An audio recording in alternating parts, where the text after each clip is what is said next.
Thank you, my friend. Thanks for coming. You have a mic down in the chair on your left side? You have a mic over there. It's tucked in the corner of it. No, look. Right there. That's the one. Okay. All right. You ready for me, Gino? Okay.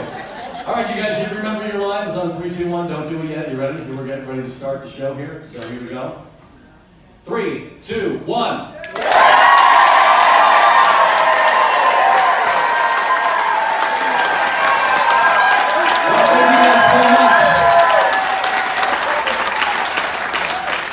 Johnson, this is the All Access Pass Live. Thank you so much for joining us here on the Rock and Romance Cruise. Hope you're having a great time. We do this on all of our cruises just to get a little more insight into the artist. So you see Gino here. Gino had a couple of performances for us this week. And I want to tell you, he's a multi-award winner. He's a producer, a writer, a singer, a songwriter, an amazing drummer. He has a new album coming out on April 5th called Wilderness Road. He'll tell you all about it here. And he's played with and toured with Stevie Wonder. He's been on Soul Train. And he played for the Pope. Can you believe it? Gino, thanks for being on the All Access Pass. So I want to get right to the new CD, because how long has it been since you've had a new album? I was talking to your brother. He said you've been working on this for a long time. That's right. Well, you know, Joe, after 19 CDs, it's very difficult sometimes to get up and do it again. And something happened 4 or 5 years ago where I just started getting new ideas. I started observing. I lived in Holland for a little while, and I came home. And I decided to change my approach. I started to write a lot of songs on acoustic guitar. And took my acoustic guitar with me everywhere I went. And started observing. And lo and behold, not thinking too much and observing more led to writing maybe 30, 40 songs. And was it because you were spending time alone or away, that new environment that caused those songs to pop in your head? There's a kind of fire that burns, that just keeps on burning. And to tell you the truth, I don't know how to stop it. I started writing when I was 15 or 16 years old. A lot of it in those days was really learning how to write. And ever since I started writing and got signed to A&M Records and started putting out records, I just find myself writing all the time. I walk into a room and say, that's a good idea. I think I heard there was a special on Eagle Knievel the other day. And he made a statement and said, dare me and I'll do it. I said, no, that's a great song. Do you have a song that you wrote as a teenager or as a kid that like Paul McCartney always sings, I lost my little girl and he's embarrassed by it. Do you have one of those little songs that just as you were learning to write that you wrote? At least 100. Can you give us an example or at least a line from one of them, and we're not going to judge? Oh, you are good. I think I wrote the stupidest lyric when I was 15 years old. And I finally got a record deal with RCA Victor. And I think the song was called Gino Bold. And the lyric was, Gina, you had a lot of love between you. That's the romance part of the rock and roll. We saw the rock part last night, and you've got a show, for those of you watching this before the show occurs, you have a show again tonight. I was able to catch your first show. I never had a chance to watch you play the drums, and that was your original instrument, right? I mean, you played the first 20 minutes there up in the drums. I was one of those fortunate kids. You know, my dad was a singer, a big band singer, so he brought home the best records you can think of, you know, from big band to singers to jazz singers to opera singers he was tremendously eclectic. And I sort of got that bug to want to be like Gene Krupa when I was 10 years old. And I just wasn't interested in listening to the rock things at the time. I mean, I wanted to be Max Roach, Gene Krupa, Buddy Rich, Sam Newyard, all the best drummers in the world. And I got lucky enough to be a relief drummer in a band in the top club in Montreal when I was 10 or 11. And I got to see all those big bands play right before me at that age. So I really understood what good drumming was all about, and playing with great musicians is all about. So it stuck with me all the years. But then you moved to piano and producing, and the guitar and producing. So then I took piano lessons, and then I took some guitar lessons. And then, of course, my father was a vocalist and always gave him tips and lessons. And through the years, I always had, in my late 40s, I studied with a vocal coach that really brought me to a new level right before I did the Canto record, which is a very difficult record to do. And I wanted to do something in various languages that was more orchestral. And I knew I had to really improve my breathing, my approach, my voice placement, strengthen my chords. And I took 3-4 years with a guy named John Blaylock. Do you do something to preserve your voice? Because listening to your show, your voice was amazing. Do you speak quietly? Tea and honey, what is your secret? The first thing is don't get neurotic about it. I know a lot of singers that get too neurotic about, wear t-shirts, I'm not talking, I'm not, that kind of stuff. I don't get too neurotic about it, but I do. I think that the hardest thing for singers is to be in a restaurant where it's loud and people want to talk to you and want you to answer them, and you just don't know how to say, I can't answer it.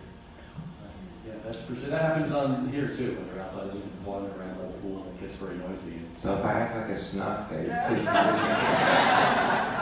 just remember that first song you wrote.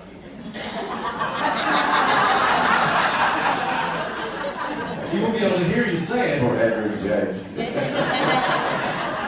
You've been performing and recording and writing since you were very young. What do you think you would be doing if for some reason you weren't in the music business and doing what you love? Well, when I was a very young boy, I had 2 or 3 choices. I wanted to teach literature. I loved literature. I loved the late poets. I loved all their bitching and all that kind of stuff. And I, oddly enough, I was either going to be a literature teacher or I wanted to join the Canadian Navy. You're going to be in the Navy band? Is that what you're planning? No. I wanted to go fight some war. That's just crazy. Yes, it is. Well, we're glad you chose the path you did. Now, I don't know how artists today get successful in the music business. It seems to be through YouTube. That's how Justin Bieber started. You had a unique way of getting a record deal that I don't know if I would recommend anybody try that today. It's A&M Records. Can you give us the story on what happened? You were down to your last couple of bucks, from what I remember. Well, my mom, bless her soul, sent the money we needed. We had been 4 months in Los Angeles, my brother Joe and I, and she sent $35, $40 for us to continue staying in Los Angeles to Hollywood, Florida, by mistake. Oh, okay. Yeah, that's true. And so our motel on Sunset Boulevard would cost $5 a day. And it was pretty funky, but it worked. And my brother Joe told me, we have $5 left. And it was the day before Christmas Eve. He said, we have to go home. Now, folks, this had been a dream of mine since I was 14, 15 years old. And I quit college over it. I moved to New York over it and failed. And I had been 4 months in LA. I really had to get my career started. And I was 20 years old at the time. And I told Joe, I said, I'm not leaving. He said, well, you're going to have to panhandle because we have no money. So I was born and raised a good Catholic boy when I was 4, 5, 6 years old. And I had fallen out of it when I was 12 or 13. But now that I was 20 and I needed money, I decided to get up early that morning. And I said, I cannot leave Los Angeles till someone says yes to me. And so at 5 o'clock in the morning, I stepped into this church. And in those days, I guess churches were open all the time. And I think it was an Episcopalian church on Sunset Boulevard. And there was nobody in the church. It was absolutely quiet. It was actually a little bit creepy. So I sat in the pew, the creaky pew, and I fell asleep for 4 hours. And I woke up around 10 o'clock, and I knew exactly what I had to do. I swear, I know what to do. And so I ran back to the room, took the sock out of my brother's mouth that I left the night before. I said, Joe, you need to follow me. I grabbed my guitar, and he said, where are we going? I said, I can't tell you. So we stood in front of the gates of Charlie Chaplin Studios, which was A&M Records at the time.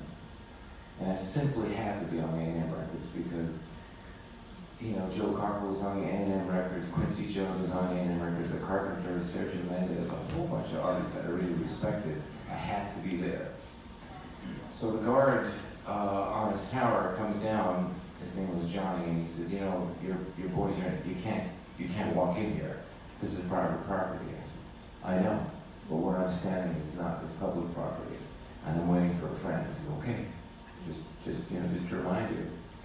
2 or 3 hours later, he does it again, and then suddenly, I see Herb Alpert walk across the parking lot, beyond the gates, and I said, that's it. That's what I saw. And so I threw my guitar down and I started running after her. And the guard said, you son of a bitch. She said, I knew you were going to do that. So I did have one leg up on him, so to say, because he had a very bad limp from Vietnam. So he had a hard time to catch up to me, so I managed to catch up to her, and I grabbed his arm. Little did I know that a month before, her wife there was an attempted kidnapping on her. So they all thought it was round 2. So here was a guy with hair like this, with a medallion. And I said, Herb, and he goes, what do you want? I said, listen, I just got to play you a few songs.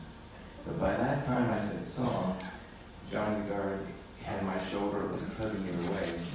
And I gave one last look at Herb, and Herb said, just a minute, Johnny. He summoned me over and he said, come back in 30 minutes. So I went back to the hotel. Found your guitar? Yeah, practiced a little bit. I went back to Herb and I started playing Mama Coco, People Gotta Move, Nice. Powerful People. And Herb had his head down. And I said, shit, I'm failing. And so her rose his head and looked at me and said, welcome to the family.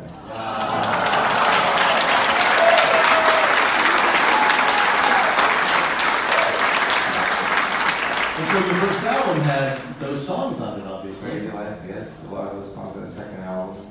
And Herb was always gracious enough that when we decided to do something different with the Powerful People album and explore with synthesizers and a different kind of orchestration. He wasn't really a fan of that kind of music, but he was really gracious enough to say, you know what, I think you got it, so you do it. Did he produce the records for you? He produced the first record, and the executive produced the second one. And what was it like to work in the studio with Herb Alpert? Did you have a lot of questions for him about, his music? Well, Herb and I really came from different schools. Herb was really from the school of the 50s and the 60s recording. For instance, you put up a set of drums, you just put up 2 mics, and that was it. That's how people recorded in the 50s. Well, I was aficionado of Jeff Emmerich and the Beatles. Sure. You mic carefully, and you mic the underneath of the snare drum, and you go for all the precision kind of micing at 16 tracks. And I was really kind of geeky about it.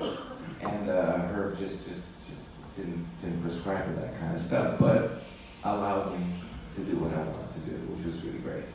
Well, your records have real dynamic sound, and I know you've been quoted as saying you love the stereo aspect of hearing everything bounce around the room, and you set it up that way. No, that was my uncle. That was your uncle? He used to come to our house every Christmas, totally drunk. And my father used to play. My father had the first stereo in Montreal. Okay. And the first stereo, they give you this test CD or a test record where the train would start on the left and you come back to the right. And so he would stagger and he'd say, my father's name was Joe. He says, Joe, I don't know how you do it. Good stuff. want to know, this has been a raging question for a long time. Can you tell us what Gino time is? Anybody here who is Celtics fans? And do you know how it started, and were you a fan of it? It's impossible to be a fan of yourself. But, it's a T-shirt that just got out in the I think it was 1976, 77, the lightning bolt. And It's the Gino Vannelli, the T-shirt. Yeah, it is. And somehow it's just one of those confluence of events where someone started doing something with the Boston Celtics with it, and it became sort of a talisman or an iconic kind of moment for the Celtics. And I had nothing to do with it. And I just sort of observed and wondered what the hell's going on. For those who don't know, anytime the Celtics were either winning or about to win or had an amazing play, they would put up on the Jumbotron at the time this great Dick Clark clip of kids dancing. And the first one you saw was a guy in a Gino Vannelli shirt. And then they would cut to fans in the stands like they do today. So yeah, it became kind of the DNA of those games. Yeah. And we have the DVDs for sale over there. Tell us about when the new album is coming out, Wilderness Road, and is the name Wilderness Road derived from an actual location? Well, again, that's part of the the observation part. I'm a real aficionado of history. I love to read what a lot of the artists, leaders, spiritual leaders, prophets, politicians. I mean, I love to know what people have been through, for the last 4,000 years. And I was reading some of the congressional stuff from 1860s, 1870s, I think it was. And Daniel Boone had written a book called Wilderness Road. And his was really just sort of a Lewis and Clark, observation of what it was like to be in Kentucky, all the roads and byways of Kentucky. I just thought to myself, Wilderness Road to me does not really mean something physical. It really means something we all know, that there are paths in life before us. And sometimes we're asked to take a certain path, but in our hearts, we know that path is really not for us. And then we really have to dig down deep and say, no, against all advice, I know I need to take this path. And this is what Wilderness Road really is all about. Hearing that story with your other story, does it seem like your getting that revelation in the church was also maybe a Wilderness Road moment because you realized what you had to do? Is it the same thing? Well, I always differentiated between the church, and spirit. I mean, the church always seemed to be, at least for the better part of history, an agent of the spirit. And sometimes it works, sometimes it doesn't work. And it all depends on your individual choice. So at a certain age, at 29, 30, I decided to bypass the middleman and really try to understand what we are made of and why we think the way we do and why we have nightmares and why we have dreams and what is this thing called love and what is this thing called hate. And more importantly, where do I come from and where am I going? And that became an overriding question for me at the age of 29. And so I embarked upon a real study of theology, the religions of the world, and the humanities and philosophies.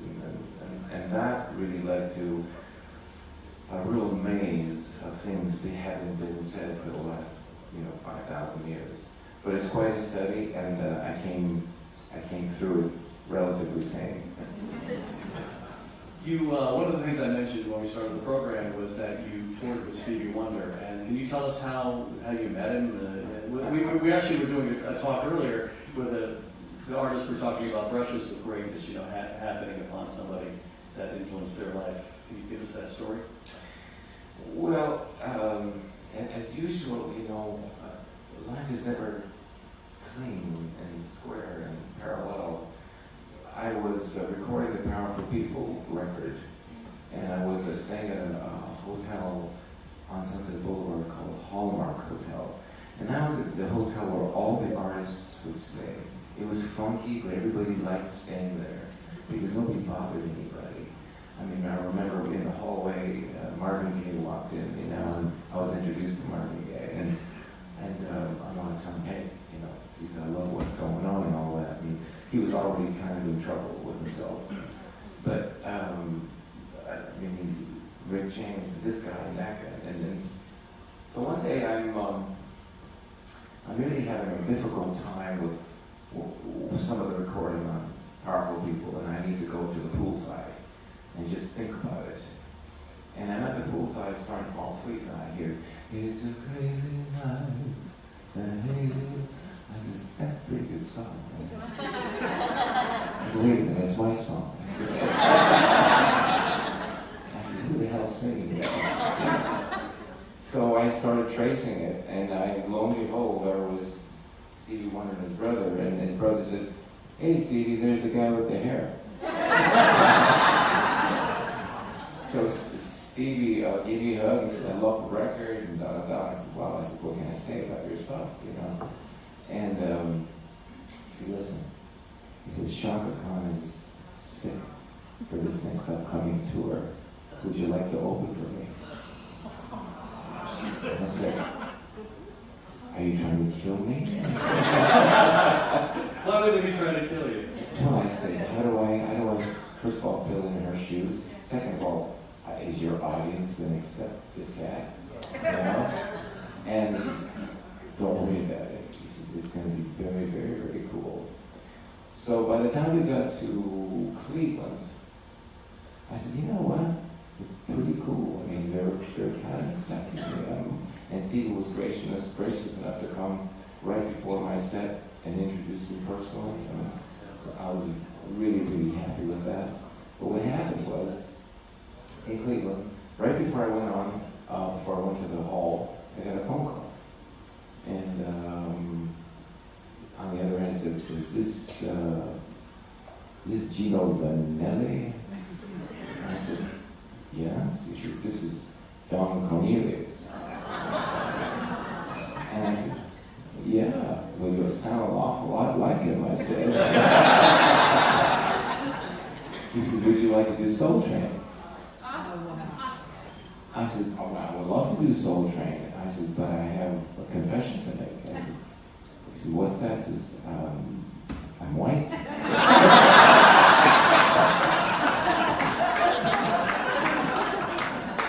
And he said, well, here at Soul Train, we consider you off-white.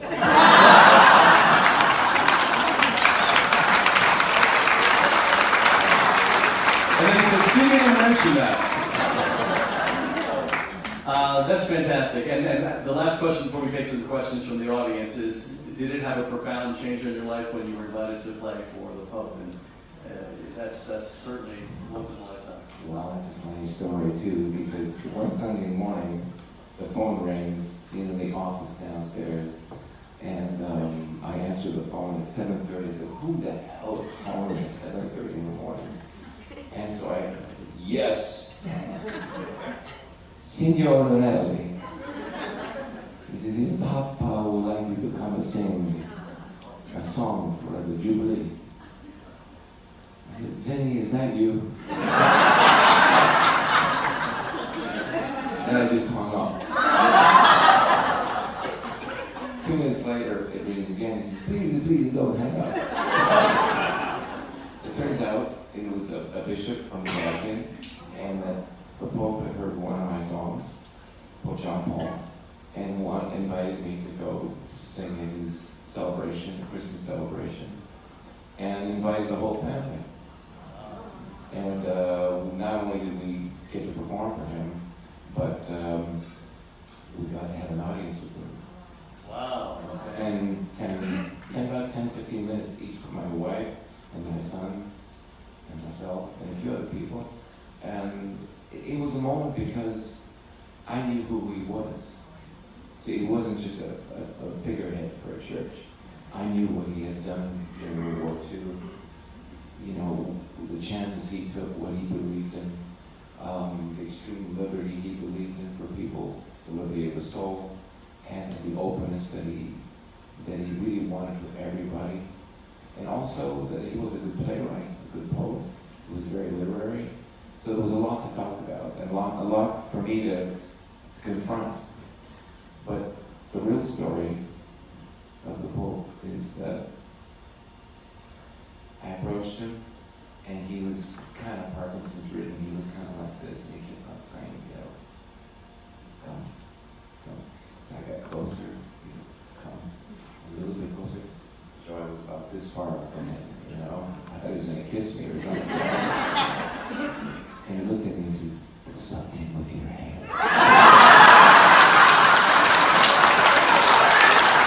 That's what I was supposed to do with Paul. I think the question we all have is, how do we get your phone number? Seems like everybody but us has it. Okay. Chris Moore from Buffalo, New York wants to know what your hobbies are and your favorite songs to sing.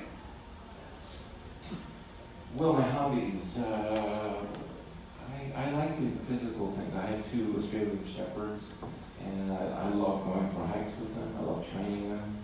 We have 5 acres, and I love to play games with them and keep up with them.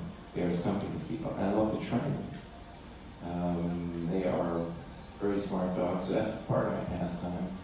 And I do like to read. I do like to explore. I like, here's very, very interesting for all you married people.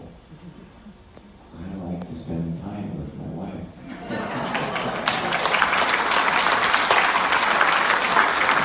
Which I have to ask you because I found this on the internet, so it has to be true.